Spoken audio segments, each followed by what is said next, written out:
कहानी का पूरा आनंद लेने के लिए कहानी के पिछले सभी भागों को ज़रूर देखें। उसका लिंक मैं आपको डिस्क्रिप्शन बॉक्स में दे दूँगी और साथ में कमेंट बॉक्स में पिन भी कर दूँगी, तो आप वहाँ से भी जाकर देख सकते हैं। नमन नव्या को छेड़ते हुए ऑफिस के लिए निकल गया। इधर नव्या भी कॉलेज आ गई। सारे दोस्त एक कैफ़े में बैठे थे। अभय सबको पिज़्ज़ा पार्टी दे रहा था क्योंकि आयुषी ने उसका प्यार एक्सेप्ट कर लिया था और इस बात पर सारे दोस्त उससे पार्टी मांग रहे थे। बस अब अपनी साक्षी को भी कोई मिल जाए तो मज़ा आ जाएगा। नव्या ने राहुल को देखते हुए शरारत से मुस्कुराकर कहा तो साक्षी को खांसी आने लगी। राहुल ने जल्दी से पानी का गिलास उसे पकड़ाया और उसकी पीठ सहलाने लगे। साक्षी के लिए उसकी फिक्र और परवाह सब साफ देख पा रहे थे। तुम ठीक हो ना? परेशान सा वो बोला तो उसने हाँ में सिर हिला दिया। आयुषी और अभय तो एक अलग ही टेबल पर थे अपना क्वालिटी टाइम स्पेंड करने के लिए। वैसे राहुल, तेरी जिंदगी में भी कोई है क्या? साक्षी ने कहा तो वो उसे देखने लगा। पर उसे नहीं पता या शायद दिखता ही नहीं। वो कुछ उदास होते हुए बोला तो नव्या मुस्कुराकर बोली, अपने दिल की बात बताकर तो देख। जैसे आयुषी मानी वैसे ही शायद वो भी मान जाए। पर उसकी ना सुनने से डर लगता है, राहुल बोला। कौन है वो खुशनसीब, तुम बताओ तो? साक्षी ने कहा तो वो उसे देखने लगा। है कोई, पता चल जाएगा जल्दी ही, राहुल बोला। यार ये तो वही है ना, क्या नाम है इसका? साक्षी ने एक और इशारा करते हुए कहा तो वो दोनों उस तरफ देखने लगे। नमन वहाँ एक टेबल पर बैठा था, उसके साथ ही एक दो लड़के थे। नमन, नव्या ने कहा तो साक्षी खुश होकर बोली, राहुल ये वही है जिसे मैं बता रही थी, इसके भाभी का भाई। अच्छा है ना? राहुल ने कुछ उदासी से कहा। वो मन ही मन साक्षी को पसंद करता था, लेकिन साक्षी उसके सामने ही किसी और की तारीफ कर रही थी जिसे उसे अपने अंदर कुछ टूटा हुआ महसूस हुआ। आज नव्या की टर्न थी बेड पर लेटने की, तो वो आराम से उस पर हाथ पैर फैलाए लेटी थी। वहीं नमन फर्श पर अपना बिस्तर लगाए था और लैपटॉप में कुछ काम कर रहा था। वो बहुत देर से उसे देख रही थी पेट के बल लेटे हुए, फिर कुछ नाराजगी से बोलना शुरू किया। देखो, तुम ना साक्षी से दूरी रहो वरना मैं तुम्हारा गला दबा दूंगी। नमन एकाएक यह आवाज़ सुन अपनी नज़रें उठाकर उसे देखने लगा, फिर सर झटकते हुए अपने काम में लग गया। अब मुझे इग्नोर करके गुस्सा दिला रहे हो तुम? मैं कुछ कह रही हूँ तुमसे और तुम अपना ये सो कॉल्ड एटीट्यूड दिखा रहे हो मुझे डिस्टर्ब मत करो वरना सुबह वाली बात सच भी कर सकता हूँ। नमन के ये कहते ही उसे सुबह की बात याद आ गई, तो वो कुछ पल के लिए चुप हो गई, जिससे वो हल्का सा मुस्कुराया। साक्षी से राहुल प्यार करता है और वो उसे प्रपोज भी करने वाला है, तो तुम उनके बीच में मत ही कूदो। वो अपनी उंगलियां एक दूसरे में उलझाते हुए कुछ उदास सी बोली, तो नमन उसे देखने लगा। शायद तुम भूल रही हो कि मैं उसके पीछे नहीं, वो मेरे पीछे पड़ी है, तो मुझसे अच्छा तुम अपनी दोस्त को ही ये ज्ञान दे दो। और वैसे भी मुझे ये प्यार व्यार में बिल्कुल भी कोई इंटरेस्ट नहीं है, इतना सिर खपाने का वक्त नहीं है। मुझे अपना काम धाम छोड़कर किसी के आगे पीछे घूमो, वो उसे देखते हुए बोला। जब होगा तब पता चलेगा तुम्हें कि ये प्यार होता क्या है, तभी यही कहोगे। नमन, खन्ना और प्यार इम्पॉसिबल, बस अपनी फैमिली के अलावा किसी से भी नहीं। मतलब तुम मुझसे प्यार करते हो? वो कुछ सोचते हुए बोली, तो नमन टेढ़ी हंसी हंसते हुए बोला, वाह जंगली बिल्ली, सपने तो अच्छे हैं तुम्हारे खुली आंखों वाले।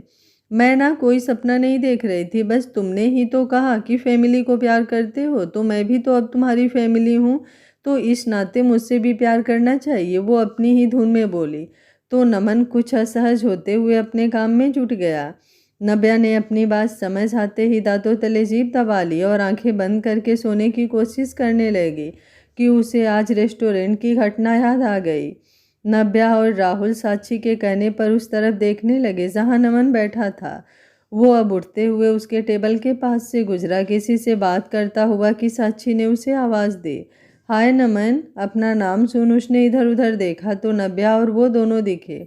मैंने ही बुलाया था, कम ज्वाइन अस ना, साक्षी ने हंसते हुए कहा। तो वो नव्या को अजीब नज़रों से देखने लगा। बैठ जाओ ना, टाइम हो तो, ये मेरे फ्रेंड्स हैं ना, नव्या ने कहा तो वो हल्का सा मुस्कुराया और बैठ गया खाली पड़ी चेयर पर। ये साक्षी और ये राहुल, नव्या ने दोनों की ओर इशारा करते हुए बताया, तो नमन ने दोनों को हेलो किया। You know what, you are looking so hard, Sakshi ने हल्का सा मुस्कुराते हुए नमन को एकटक देखते हुए कहा। नमन बस थैंक यू बोला।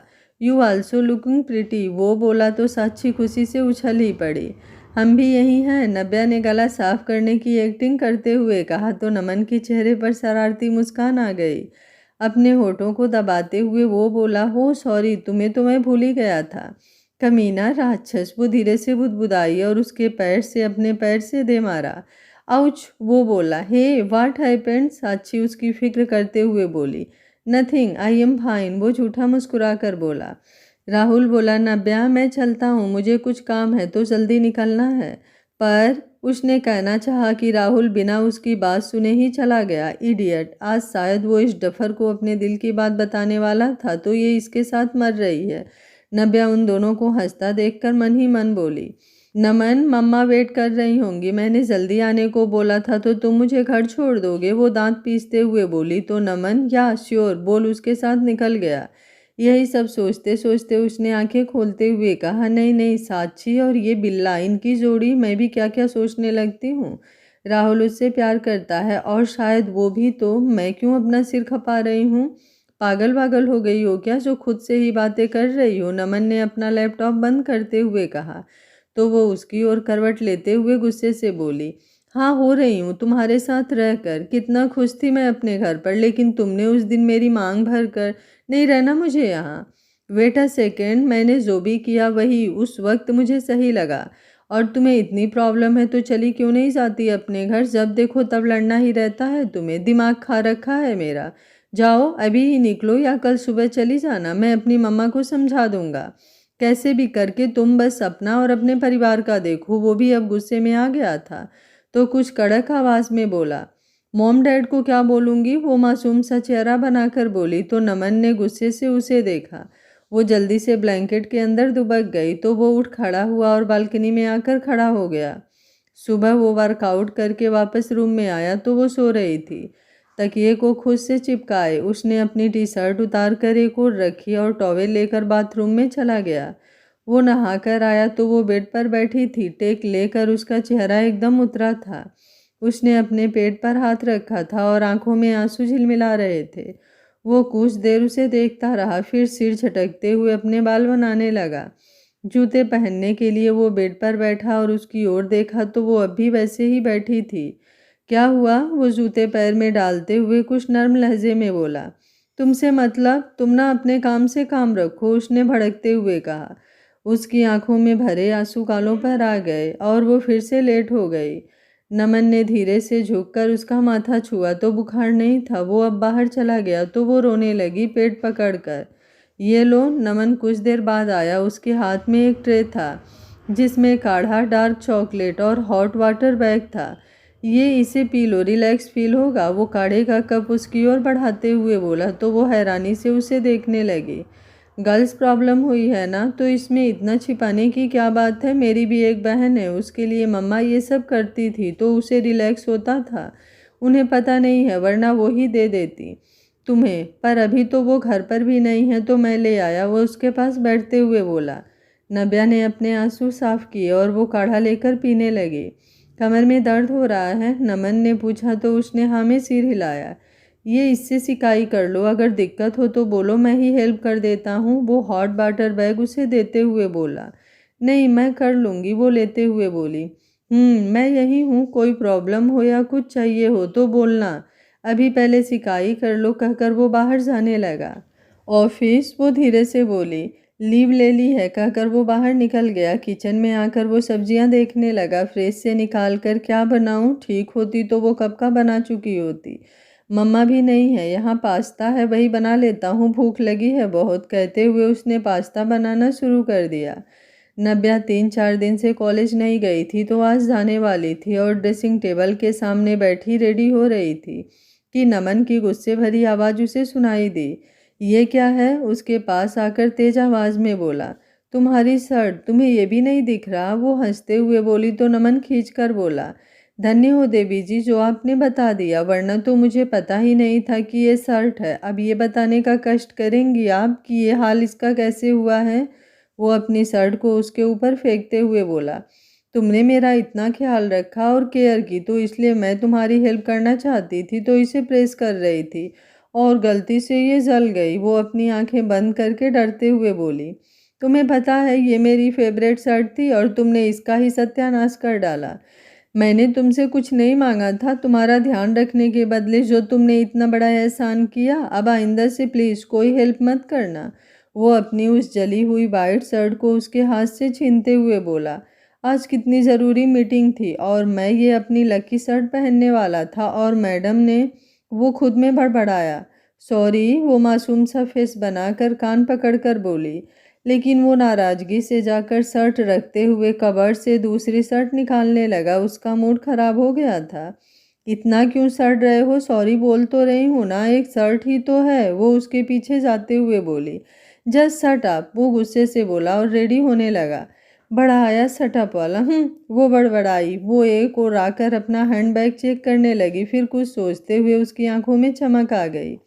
आयुषी, यार कुछ हुआ है क्या? आज मतलब सब बड़े अजीब से बिहेव कर रहे हैं। वो साक्षी भी आज चुप चुप सी लग रही है और राहुल वो तो दिखा ही नहीं, मेरी कॉल्स भी नहीं रिसीव कर रहा है। नव्या धीरे से आयुषी के कान में फुसफुसाई, क्योंकि क्लास में प्रोफेसर पढ़ा रहे थे। मरवाएगी क्या? बाद में बताती हूँ तुझे, बहुत बड़ी बात हो गई है जितना तू सोच भी नहीं सकती। वो सामने देखते हुए ही धीरे से बोली तो प्रोफेसर की नज़र दोनों पर पड़ गई। Miss Mehra and miss Tiwari, get out from my class, वो तेज़ आवाज़ में बोले तो दोनों ने सिर झुका लिया। पढ़ना है नहीं और दूसरों को भी डिस्टर्ब कर रहे हैं। आई सेड आउट, वो फिर से बोले तो दोनों मुंह बनाते हुए क्लास से बाहर निकल गए। चुड़ैल कहीं की, तेरी वजह से मुझे भी क्लास से बाहर कर दिया, आयुषी उसकी बांह पर मारते हुए बोली। जस्ट चिल यार, वो मस्ती भरे अंदाज में बोली और उसका हाथ पकड़कर ग्राउंड में आ गई। अच्छा अब बोलना क्या हुआ है? मेरे पेट में गुड़गुड़ हो रही है। बिना कोई बात सुने नव्या के ये कहते हुए आयुषी तेजी से हंस पड़ी। नौटंकी मत कर, ज़्यादा बताती हूँ, उसने अब कहना शुरू किया। तुझे पता है राहुल के दिल में कोई और नहीं बल्कि अपनी साक्षी ही है। आयुषी ने ये कहा तो नव्या ने हाँ में सिर हिलाया। मतलब तुझे पहले से पता था और हम में से किसी को भी तूने कुछ नहीं बताया? वो कुछ गुस्सा दिखाते हुए बोली। नव्या बोली, अरे पहले नहीं पता था पागल, वो तो जब राहुल की डायरी गलती से मेरी डायरी से एक्सचेंज हो गई थी तब मैंने पढ़ ली थी और उसमें ही लिखी थी उसने अपने दिल की बात। आयुषी बोली, ओ अच्छा। नव्या बोली, ये तो मुझे पहले से ही पता था, अब आगे तो बोल कि इन 3-4 दिनों में क्या हुआ जो सब उखड़े उखड़े से दिख रहे हैं। आयुषी बोली, कल राहुल ने साक्षी को पूरे कॉलेज के सामने घुटनों पर बैठकर बहुत ही रोमांटिक तरीके से लाल गुलाब के साथ अपनी फीलिंग्स शेयर की। लेकिन साक्षी, उसने राहुल को एक थप्पड़ मार दिया और कहा कि वो सिर्फ दोस्त है, उसके आगे ना कभी कुछ था ना कुछ होगा, वो उसकी बराबरी का भी नहीं है। ये सुनते ही नव्या ने अपनी मुट्ठियां कस ली। फिर वो आगे बोली। आयुषी बोली, फिर क्या? राहुल बिना उससे कुछ बोले चला गया। मैंने और अभय ने कितनी बात करने की कोशिश की लेकिन वो किसी की सुनना ही नहीं चाहता था। और अब वो कल पुणे जा रहा है, वहीं रहकर पढ़ेगा अपनी फैमिली के साथ। वाट? वो चौंकी तो आयुषी ने उदास होकर हाँ में सिर हिलाया। ये इस साक्षी का कुछ ज़्यादा नहीं हो गया? डफर, कितना प्यार करता है वो उससे और उसने उसे पूरे कॉलेज के सामने थप्पड़ मारा। माना उसके दिल में ऐसा कुछ नहीं था तो सीधे तरीके से मना भी तो कर सकती थी ना। पूरे कॉलेज के सामने इंसल्ट करना ज़रूरी था? नव्या नाराज़गी से बोली। आयुषी बोली, सेम लाइन अभय भी बोल रहा था। नव्या बोली, ओके, मैं ना अभी राहुल से मिलने जा रही हूँ, तू अपनी गाड़ी की चाबी दे सकती है मुझे? आयुषी बोली, वाई नॉट, ये ले। लेकिन एक बात तेरी समझ नहीं आती, पहले तो तू अपनी गाड़ी से ही आती थी कॉलेज और अब रेगुलर कैब से क्यों? सब ठीक है ना? ओ हाँ, वो हड़बड़ाकर बोली, तू भी कुछ छुपा रही है ना? तुझे हमारी दोस्ती की कसम, अगर सच नहीं बताया तो। आयुषी उसका हाथ अपने सिर पर रखते हुए बोली तो नव्या ने आंखें भींचते हुए धीरे से कहा, मेरी शादी हो गई है। वाट? ये सुनते ही वो जोर से चिल्लाई तो नव्या उसके मुंह पर जल्दी से हाथ रखते हुए बोली, इतना शौक मत हो, अभी तो दूसरा झटका भी देना है। आयुषी कुछ डरते हुए बोली, किससे हुई? उसी बागड़ बिल्ले नमन खन्ना से, वो मुंह बनाकर बोली थे। आयुषी अपने सिर पर हाथ रखकर बेहोश होने का नाटक करने लगी कि नव्या ने एक घुसा उसके पेट में मारते हुए कहा, ज़्यादा नौटंकी मत कर। पर यह अजूबा हुआ कब, क्यों, कैसे और कहाँ? नव्या ने उसे अपना दुखड़ा कह सुनाया। शादी से लेकर आज सुबह तक की बात। आयुषी का पेट दर्द करने लगा था हंसते हुए। कुछ भी कह, पर बंदा बड़ा क्यूट है। बस देखने और सुनने में, एक दिन साथ रह लो, पता चल जाएगा कितना क्यूट है। एक शर्ट के लिए गुब्बारे समूह फुलाया है, वो भी तब जब मैं हेल्प करना चाह रही थी। आयुषी हंसते हुए बोली, अच्छा ये सब छोड़, बस ये बता तू उससे इतना चिढ़ती क्यों है? वो मिडिल क्लास फैमिली से है और तू रिच इसलिए। Are you crazy? ऐसा तो कभी मैंने सपने में भी नहीं सोचा। जैसा भी है हार्ड वर्किंग है वो, और अपनी फैमिली की जिम्मेदारी बहुत अच्छे से संभाल रहा है। मिडिल क्लास हो या रिच, इससे मुझे कोई फ़र्क नहीं पड़ता। और हाँ, मैं उससे चिढ़ती हूँ, हमेशा लड़ती हूँ, क्योंकि हमारे बीच शुरू से ही 36 का आंकड़ा रहा है। वो मेरी केयर करता है जो शायद ही पीरियड्स में कोई और लड़का किसी की करता। वाह बेटा, पति परमेश्वर की इतनी बड़ाई। आयुषी ने उसका कंधा थपथपाते हुए कहा तो वो जैसे नींद से जागी हो। मुझे राहुल से मिलने जाना है। और क्या लेकर बैठ गई? वो अपने होश में आते हुए बोली। चल मैं भी चलती हूँ, आयुषी ने कहा तो दोनों राहुल के घर के लिए निकल गई। 6th फ्लोर पर उसका फ्लैट है ना? आयुषी ने बिल्डिंग के बाहर पहुँचते ही पूछा। शायद, नव्या ने कहा और दोनों लिफ्ट में चढ़ गई। उन्होंने आकर बेल बजाई तो अभय ने डोर खोला। तू तू यहाँ है? नव्या ने आश्चर्य से पूछा। नहीं, मेरा भूत, वो दांत दिखाते हुए बोला। कुत्ता है तू? वो उसके कंधे पर मारते हुए बोली तो वो हंसते हुए बोला, चल अच्छा अब अंदर आ जा। उसने देखा राहुल अपनी पैकिंग कर रहा था। राहुल, नव्या ने उसके पास आकर कहा तो वो निगाहें उठा उसे देखने लगा। राहुल की आंखें लाल थी, रोने की वजह से, और सूजी भी थी। प्लीज़ मत जाना यार, कहते हुए वो उसके गले लग गई। रोते हुए तो राहुल की आंखों में आंसू और होठों पर मुस्कान तैर गई। बस बस, इतना क्यों इमोशनल हो रही है? वो उसकी पीठ थपथपाते हुए बोला। वहीं अभय और आयुषी की भी आंखें भर आई थी। यार अभय, तू समझाना उसे, नव्या उससे अलग होकर बोली। गाइस, दिल्ली से जा रहा हूँ, तुम लोगों की ज़िंदगी से नहीं। यहाँ रहूँगा तो उसे देखकर हमेशा ही दुख होगा और शायद संभल ना पाऊँ। खुद को प्यार, आत्मसम्मान खोकर नहीं चाहिए। और वैसे भी पापा भी चाहते हैं कि वहाँ उनके साथ ही रहूँ, तो टेंशन मत लो तुम सब, मैं ठीक हूँ। और तुम सब की शादी में डांस करने तो ज़रूर पहुँच जाऊँगा। वो बोला तो सारे दोस्तों ने मिलकर ग्रुप हग कर लिया। नव्या, उसे जहाँ खुशी मिली वहीं जाने दे, फोर्स मत कर, आयुषी ने कहा तो उसने भारी मन से हाँ में गर्दन हिला दिया। नव्या बोली, कब निकल रहा है? कल मॉर्निंग में, वो बैठते हुए बोला। मैं सबके लिए चाय और मैगी बनाती हूँ, आयुषी ने कहा और किचन में चली गई। तू यहीं रुकेगा क्या आज? वो अभय को देखकर बोली। आज पूरा टाइम अपने दोस्त के साथ समय बिताना है, बाद में जाने ये पल कब मिले। अभय राहुल के कंधे पर हाथ रखते हुए बोला। मम्मा, ये आज घर में इतनी शांति क्यों है? नमन शाम को ऑफिस से आने पर नीतू जी के पास जाकर बोला। नीतू जी मुस्कुरा कर बोली, अच्छा तुझे नहीं पता क्या? नमन बोला, क्या? नीतू जी बोली, सीधे सीधे पूछेगा तभी मैं बताऊंगी। नमन अपने सिर को खुजाने लगा तो वो हंसते हुए बोली, मायके गई है, अपने सबको बहुत याद कर रही थी, तो मैंने कहा हो आए। तुझे चाय पीनी है, बना दूं? नहीं, आप रहने दो, मैं बना लूँगा, कहते हुए वो चाय बनाकर कप लेकर रूम में आ गया। कहीं सुबह मैंने जो गुस्सा किया था उसकी वजह से घर छोड़कर तो नहीं चली गई? वो एक सिप लेते हुए खुद से बोला। कॉल करके देखूं? कहते हुए उसने झट से अपना फ़ोन पॉकेट से निकाला। ओ शिट यार, नंबर तो उसका है ही नहीं मेरे पास। उसने फ़ोन सिर पर हल्के से मारते हुए बोला। समझ में नहीं आ रहा ये सब कि मेरी ज़िंदगी में हो क्या रहा है। ये सब, पहले तो वो सब कांड, फिर नमन से शादी जो कभी सपने में भी नहीं सोची होगी, राहुल का साक्षी को प्रपोज करना, और फिर उसका शहर को छोड़ चले जाना। जैसे सब बिखर सा रहा है। और वो नमन, उसकी एक शर्ट जल गई तो अलग से मुंह फुलाए है। लेकिन मुझे तो यही समझ नहीं आता कि सब तो कहते हैं जोड़िया गॉड जी आप बनाते हो, तो हम किस एंगल से आपको फिट लगे एक दूसरे के लिए, ये बताओ। लगता है आपसे भी मिस्टेक हो गई। आप तो जानते हो मेरे साथ उसका रियल रिश्ता क्या है। दुश्मन से भी ज़्यादा अच्छे से पेश आते होंगे जितना कि एक दूसरे से आते हैं। बस हर वक्त सिर खपाना रहता है, इसलिए तो यहाँ चली आई कि कुछ दिन शांति मिलेगी। लेकिन अब ये नहीं समझ आ रहा है कि उसका चेहरा क्यों आ रहा है आंखों के सामने।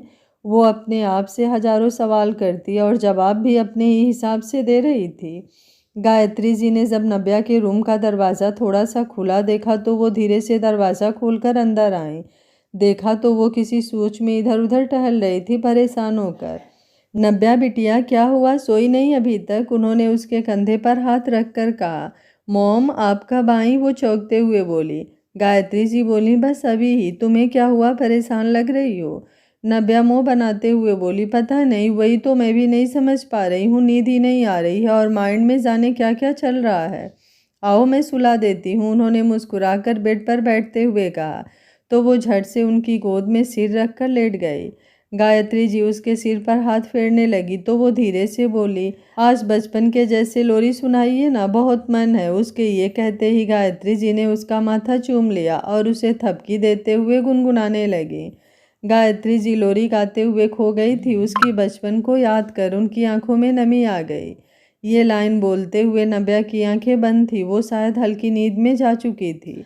उन्होंने उसका सिर अपने गोद में से हटाकर धीरे से तकिया लगाया और उसका सिर सहलाकर उसके सिर पर किस किया। मेरी बच्ची, जाने क्या चल रहा है इसके अंदर, पल में जिंदगी ही बदल गई। कभी सोचा भी नहीं था कि इतनी जल्दी अपनी गुड़िया को विदा करना होगा, वो मन में बोली और उसके ऊपर ब्लैंकेट डालकर चली गई। इधर नमन टी शर्ट गले में डालते हुए ड्रेसिंग के सामने आया तो टेबल पर उसे एक गिफ्ट बॉक्स दिखा। ये किसका है और कब आया यहाँ, वो हैरानी से उसे उठाते हुए बोला। वो तो है नहीं तो उसका कैसे होगा, और मैं लाया नहीं तो मेरे रूम में और किसका, खोल कर देखता हूँ। सोचते हुए वो उसकी पैकिंग खोलने लगा। उसमें एक बहुत ही अच्छी और महंगी वाइट शर्ट थी। ये देख नमन के लब मुस्कुरा उठे। उसके साथ ही उसमें एक पेपर भी था। वो पेपर उठाकर पढ़ने लगा। मिस्टर हस्बैंड, इसी के लिए इतना मुंह फुलाया था ना, गोलगप्पे जैसा। मैं तो बस हेल्प ही करना चाहती थी, लेकिन वो तुम्हारी शर्ट जल गई और तुमने इतना कुछ सुनाया। बिल्कुल सच ही नाम दिया है मैंने तुम्हें, राक्षस, जल्लाद। अब ये सब पढ़कर मुझे गालियां मत देने लग जाना। हाँ, बड़े आए मुझे सुनाने वाले। और ये वाली शर्ट उसके बदले में है, तो अब कुछ मत बोलना। और हाँ, एक लास्ट सबसे ज़रूरी बात, आज मेरी टर्न थी बेड पर लेटने की, लेकिन मैं जा रही हूँ तो सब काउंट करके रखूँगी, और अब आऊँगी तो तुम्हें उतने दिन नीचे ही सोना होगा। हे, ये गधी पागल हो रही है, अब तो मुझे पूरा यकीन हो गया। मैंने कहा था जाने को, जो बोल रही है कि मैं उतने दिन नीचे लेटूंगा, बिल्कुल भी नहीं। फिर उसने आगे पढ़ना शुरू किया। और हाँ, मेरी टॉवेल तो बिल्कुल भी यूज मत करना, पिंक वाला ब्लैंकेट भी गंदा मत कर देना, वो मेरा फेवरेट है। पूरा पढ़ने के बाद नमन ठहाका मारकर हंस पड़ा। झल्ली है एकदम, वो हंसते हुए बोला और शर्ट देखने लगा। उसने शर्ट एक तरफ रख दी।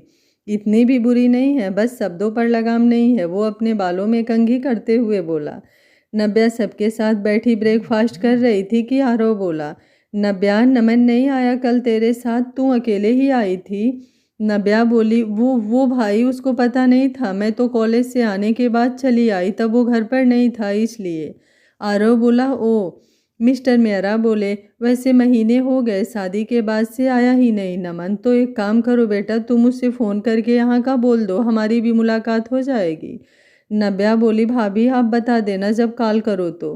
क्यों, तुम्हारे बीच झगड़ा हुआ है क्या, सब साथ ही बोले और नव्या को घूरने लगे। तो वो मन में बोली, वो तो रोज ही होता है, उसमें नया क्या है। नव्या बोलो ना, संजू ने कहा। तो वो ख्यालों से बाहर आते हुए जल्दी से बोली, नहीं ऐसा भी नहीं है, वो मुझे लगा भाभी बड़ी हैं तो वो बुलाएंगी तो उसे अच्छा भी लगेगा ना, उनकी बहन है ये।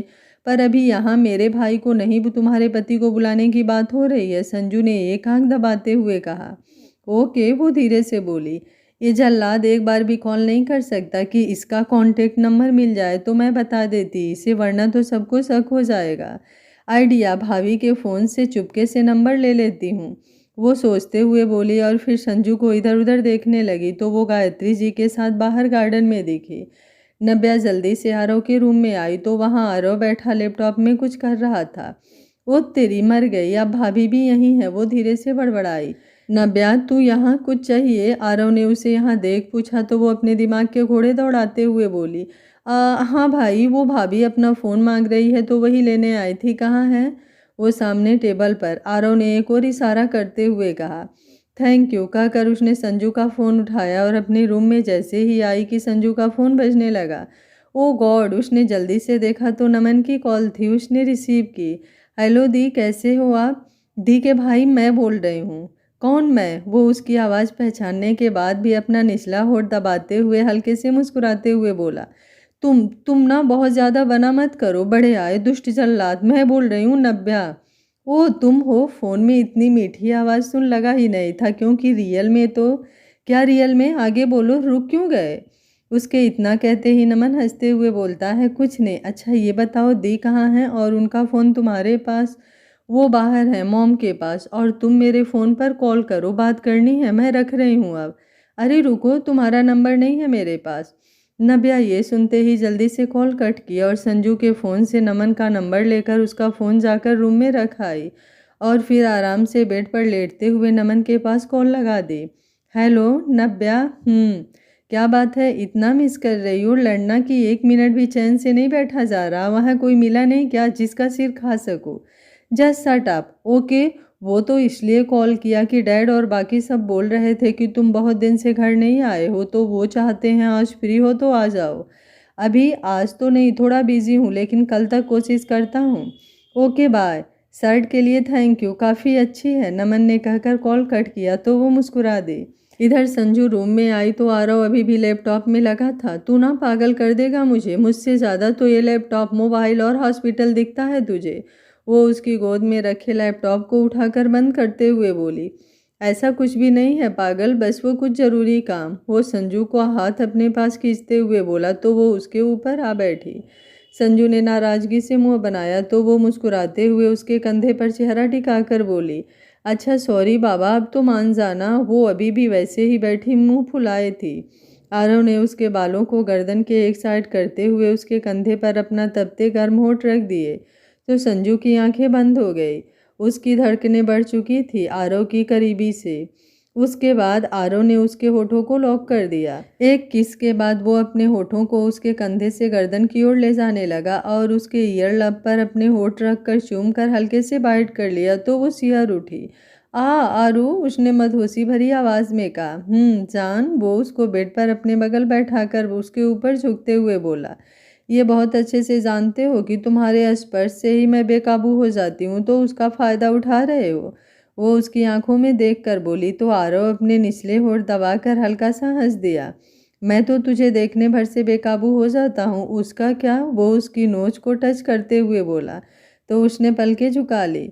अपने इस छुटकू की वजह से इतना कंट्रोल करता हूँ और तुम तो नाराज़ी होकर बैठ जाती हो। अभी हम ज़्यादा क्लोज नहीं हो सकते, ये तो मेरी डॉक्टर बीबी को पता है ना। वो उसके बेबी बम को प्यार से चूम कर बोला तो संजू ने हाँ में सिर हिलाया। बस 1-2 महीने फिर हमारा छुटकू आ जाएगा तो दिल खोल कर प्यार करूँगा अपनी संजू को। वो उसका सिर अपने सीने से लगा कर बोला। सॉरी, वो धीरे से बोली तो आरव ने मुस्कुराते हुए इनकार में सिर हिलाया। सुबह आरव की आंख खुली तो संजू उसकी कमर पर अपने हाथ लपेटे हुए बेफिक्री से सो रही थी। उसकी बांह पर सिर रखे ये देख उसके लबों पर मुस्कुराहट आ गई। Good morning my cutie pie. वो उसके बालों पर हाथ फेरते हुए बोला और धीरे से उसके सिर पर किस किया।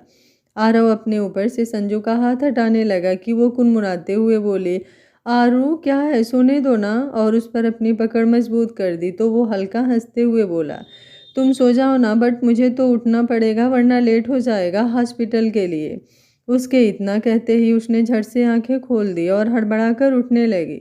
संजू आराम से यार। वो जल्दी से उठकर उसकी कमर पकड़कर बोला, वो तुम्हें लेट और 7 बज गए। वो मासूम सा चेहरा बनाकर बोली तो आरव बेड से टेक लेते हुए बैठ गया और उसे भी अपने पास कर लिया। आज थोड़ा जल्दी जा रहा हूँ क्योंकि शाम को नमन आने वाला है। तुम टेंशन मत लिया करो ज़्यादा, समझी? और आराम करो, अब मैं फ्रेश होकर आता हूँ। नींद आ रही हो तो सो जाओ थोड़ी देर और। वो उसके हथेली को चूम कर बोला। कहकर वो लेट गई तो आरव ने मुस्कुराकर उसके ऊपर ब्लैंकेट डाला और कपड़े लेकर बाथरूम में चला गया। सुबह से आज किसी को भी नव्या नहीं दिखी थी तो मिस्टर मेहरा गायत्री से बोले, नव्या कहाँ है, दिखी नहीं आज, और ब्रेकफास्ट भी करने बाहर नहीं आई, किसी बात से नाराज होकर तो नहीं बैठ गई? गायत्री जी बोली, नहीं नाराज क्यों होगी, अपने रूम में पेंटिंग बना रही है। आपको तो पता ही है कि उसे कितना पसंद है ये सब। बहुत दिन बाद टाइम मिला होगा, सारा कुछ तो यहीं इकट्ठा करके रखी है, कैनवास, रंग, तरह तरह के ब्रश और जाने क्या क्या। उनकी बात पर मिस्टर मेहरा मुस्कुरा उठे। हाँ, मेरी बेटी ने हुनर भी तो कितना है। सोच रहा हूँ आज नमन आए तो उससे बात करूँ इस बारे में। गायत्री जी बोली, पर आपको नहीं लगता कि उससे ऐसे सीधे तरीके से यह बात बोलेंगे तो बुरी भी लग सकती है? वो आत्मसम्मानी लड़का है, ऐसे तो शायद ही वो ले कुछ भी। मिस्टर मेहरा बोले, इसलिए तो वो भी सोच रखा है। आप परेशान मत होइए, ऐसा कुछ नहीं बोलेंगे कि उसे बुरा लगे। अब हमारे घर का दामाद है वो, तो इतना तो ख्याल रखना ही पड़ेगा ना। गायत्री जी हाथ जोड़कर भगवान को याद करके बोली, हे ईश्वर, अब मेरे बच्चों की ज़िंदगी में कोई संकट ना आए, उनकी ज़िंदगी में बस खुशियाँ ही खुशियाँ हों। जैसे आरव खुश है वैसे ही मेरी नव्या की ज़िंदगी भी संवार दीजिए। आगे क्या होगा इस कहानी में जानने के लिए देखते रहिए कहानी का अगला भाग। अगर आपको कहानी अच्छी लग रही है तो वीडियो को लाइक शेयर एंड चैनल को सब्सक्राइब कर लीजिएगा। Thank you for watching. मिलते हैं कहानी के अगले भाग में।